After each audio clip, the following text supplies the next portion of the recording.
in about an hour before I start messing with them. But we're going to show you. You know, this is basically a right out of the package ProSlot 4002 FK motor. And what we're going to do is we're going to knock the brushes and springs out of it.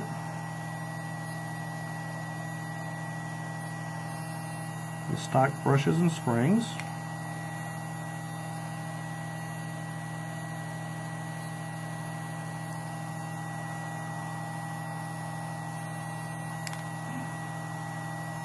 And then I'm going to line this. I mean, this is pretty nice right out of the package. But I think I can tweak this one just a little bit.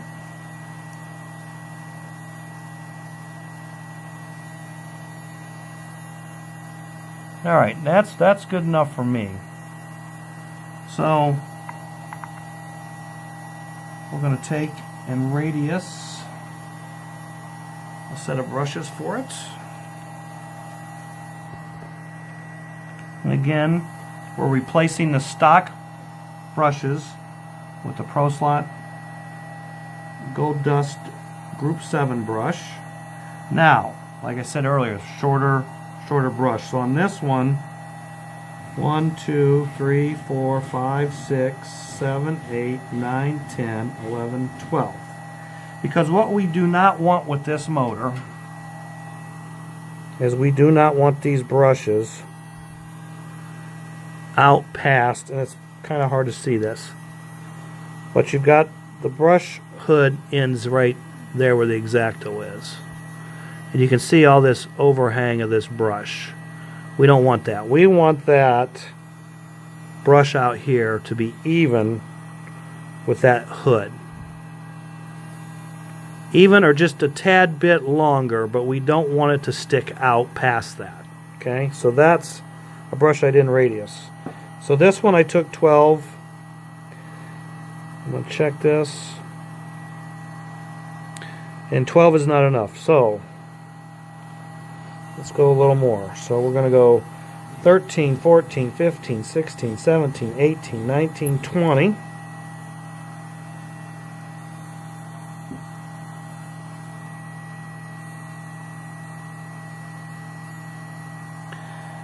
And we are almost flush with that hood. So I'm just going to go a couple more because I want it to be as close to flush as possible. So 21, 22, 23, 24, 25, 26.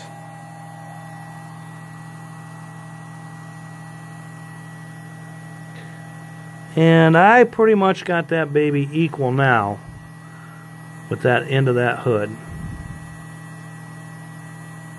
So, we get another set of red springs here.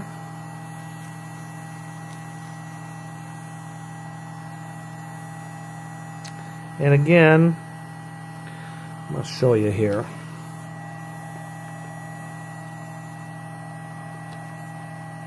We talked about this earlier. We got a left and a right spring, with the spring long legs flat against the paper. You can see the short brush leg which touches the brush. 9 o'clock, 3 o'clock. That's a left spring and a right spring. So, right spring on the right side of the motor when you're looking at the end bell. And we got it nice and flush. And we got to radius our second brush 26 times.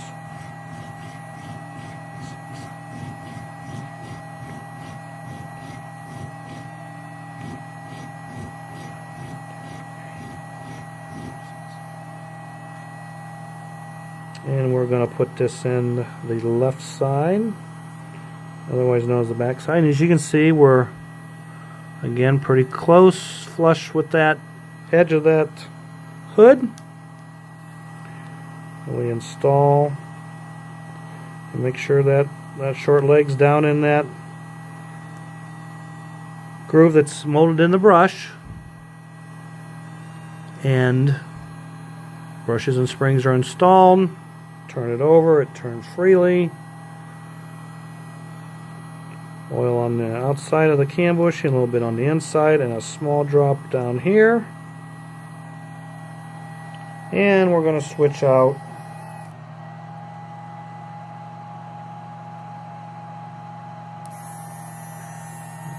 and we got the FK motor running. Now in FK motors, the red lead, positive lead, goes to the back side of the motor. Negative side to the front of the motor. These are what we would call a straight wire motor. All ProSlot FKs are that way. 16D, Super 16s, most of your C-can motors, even your Group 7 motors. Everything else runs what we call crosswire, unless someone builds a motor to run straight wire for whatever purposes. But FKs, red to the back, black to the front.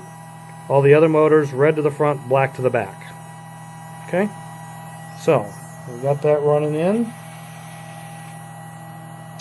Now, this is the 16D motor, and I lost track of how long it's been running, but we want to take a brush out. We want to show you what this looks like. And I'm going to zoom this in. So, as you can see, part of the brush is shiny, and part of the brush is rough.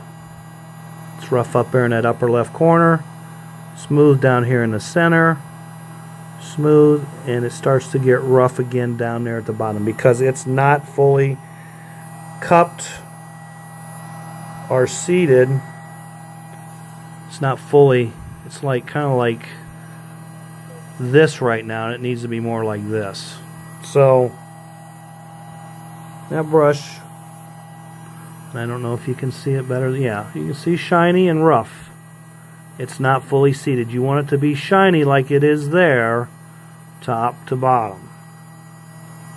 So this needs to go back in, and this needs to go back on the power supply as well. I probably ran about 15 minutes, but they usually take about an hour before they get fully seated. So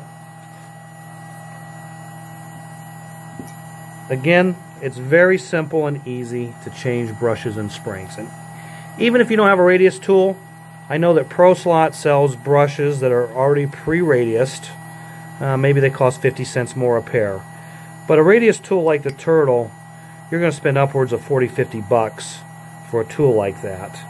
So your alternatives are, you can buy brushes that are pre-radiused. Maybe your local raceway owner can pre-radius them for you. Or you can get you another cheap motor and put the brushes and springs in there and do the water trick like I showed you, and use that, what I call poor man's radius tool. So we'll talk a little bit about brush springs. On the ProSlot motors, they come with these silver, what I call just stock springs. And these springs, for most purposes, work fine. I don't really know what material they're made from. I do know that on higher power situations, like when you get a 13.8 and higher voltage, these springs can get hot and lose their tension and collapse very easily. The red springs, sold by Champion, they are made from music wire, which is more heat resistant than whatever the other material is. And they will take the heat and the temperatures better. They won't fade as bad as they get hot because they just handle the heat way better. So they don't get soft like the stock springs can. So basically what I'm recommending to everybody, if you're running stock motors, sealed motors, low-end motors, either put the ProSlot G7 brushes in them, go for Bigfoots, and use the Champion red springs. If you're running a low power situation, say 13.5 volts or less, you probably won't have any problems with those stock springs. But if you run them And after a few races, your motor slows down, or you feel like it's getting softer, maybe less brakes, less punch, less torque. Your springs are probably going soft on you, and you need to put new springs on. And the new springs will give you the right tension, and of course, give your motor those brakes and the punch and the torque that it once had. So that's what I can tell you about springs. Now, when it comes to motor brushes, some racers have really good luck with the stock, the stock brushes that come in the motors. Those brushes sell for $1 or something a pair. But then when you get into the better brushes, like the Group 7 brushes from ProSlot or the Kofor Bigfoots, you're paying, $350 or so a pair, but you're getting a much better motor brush, a much more consistent brush, a brush that's better suited to high temperatures versus the stock brushes, and for all around better and more consistent performance in your motors, always use the better brushes. Like I said, either the ProSlot G7 brushes or the Kofor Bigfoot 2 motor brushes. And I can't really think much of anything else. I just wanted to show you guys how simple it is to change your motor brushes and what to look for when it comes to running them in, what to look for after you've run them in a race as far as that alignment goes, and just show you there's no black magic when it comes to slot car motors and motor brushes. As long as you follow the basic motor building techniques of get your hood alignment as best possible as you can, whether you can take the motor apart or not. And of course, if you're going to need an alignment tool, these sell for, I don't know, $2, $3, $4. That alignment tool was probably the first slot car tool I ever purchased 36 years ago. It was a hood alignment tool. It was like the first slot car purpose only tool I purchased. And again, back to the basic motor basics of brushes and springs. Alignment, radiusing the brushes, and then running the brushes in correctly, meaning dry brake in, 4 to 5 volts. Keep an eye out for excessive sparking, excessive noises as far as bushings or bearings, and check the temperature. 1, 2, 3, 4, 5, 6, 7, 8. You get the drift. If it had been 1, 2, there's a problem. Get the motor off power supply. People talk about bad motor brushes. I've never really seen any bad motor brushes in all my time slot car racing, but if you think you got bad motor brushes, your motor's running excessively hot, or doesn't sound right, maybe take another set of brushes, radius them in, put them back in, and run the motor back in and see if that cures the problem. If it cures the problem, then I guess you had a bad pair of motor brushes. If you still got the heat problem or excessive noise bushing problem, then you've got a problem that needs to be fixed, if you can fix it, if it's a sealed versus sealed motor. But those cases, in my opinion and in my experience, is far and few between. And if you have any problems or questions, you can always send us a message at Between the Lanes on Facebook or on YouTube, on the Slot Racer channel. You can always ask your local track owner, maybe one of your local hot dog racers, for their advice or their opinion. Show them what your problem is. Someone can help you at your local track if you're having a problem. Don't be afraid to ask. No such thing as a dumb question. And it opens a line of communication between you and the track owner and maybe the better racers that should be willing to help you because we all want more racers. So the more we help one another, the better everyone is. So don't be afraid to ask questions, and don't ever be afraid to write in to Between the Lanes and ask questions.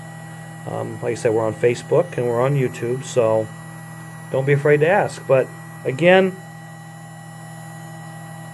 there you go. That's what you need to look for when racing brushed motors. No black magic, no secrets. Just simple alignment, radius in the brushes, and using good parts to begin with. So look for us every Wednesday. The show is Between the Lanes. We talk about slot cars, slot car items, hot topics, history, technical stuff, and we look forward to seeing you, and thanks for watching.